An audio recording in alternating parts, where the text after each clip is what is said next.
Later in the day, the green room at Salasai's show at the New Zealand Fashion Week is heated not just with smouldering good looks, but also with hot curling irons and straighteners. Amongst the hairdressers wielding their weapons backstage is one of New Zealand's most talented and awarded hairdressers, Jason Chong Li. It's not a reputation he ever expected when he started his career only 4 years ago, as I found out earlier in the week, at Stephen Ma, his employing salon. It's something I always want to do, but I start quite late in the industry because people usually start when they were 15, 16, 18. I start when I was 22, so it's a little bit time to catch up.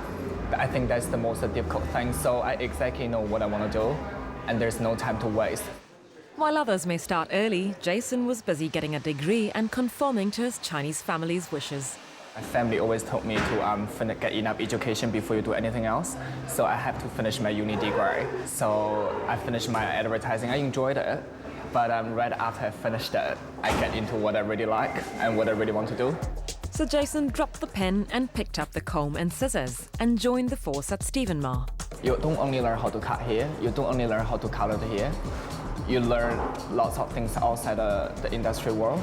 During the training, we study pop cultures, we study the culture movies, arts, music movies. We have those fish and chips movie nights. We study lots of cultures and we draw those inspiration into the hair. So overall, I learned how to be not limited by other people and how to be truly to yourself, what you actually like to do to the hair.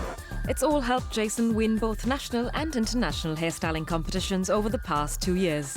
As an Asian hairdresser working in a European salon, sometimes I feel quite insecure and a little bit unconfident. So getting a little bit award is definitely getting my confidence and my name and my profile in the industry.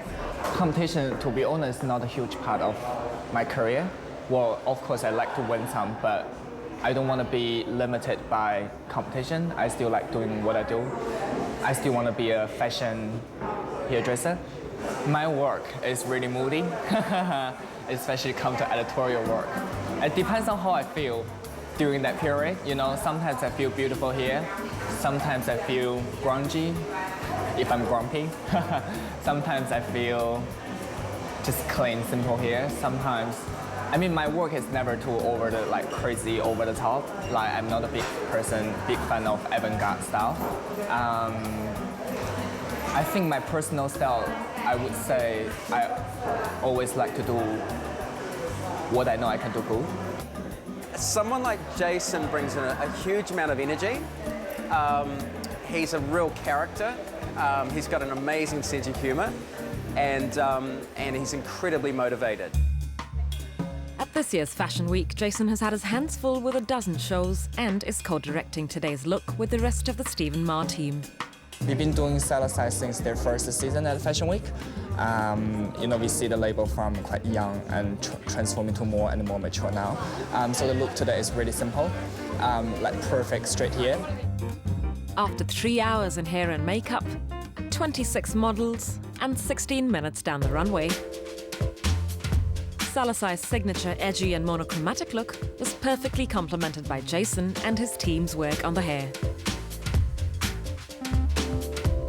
You have to be conventional. Is it called conventional?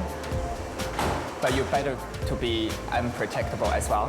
You always need to give your client a surprise. Because most of the time, some of your clients been asking same and again. They bore themselves and you bore yourselves. There's no sign of that happening anytime soon. Giving up a future in marketing has certainly been worth it for Jason, who's in the hairstyling business for good. There's nothing better that I can do. I mean, I can do nothing better than here, so yeah.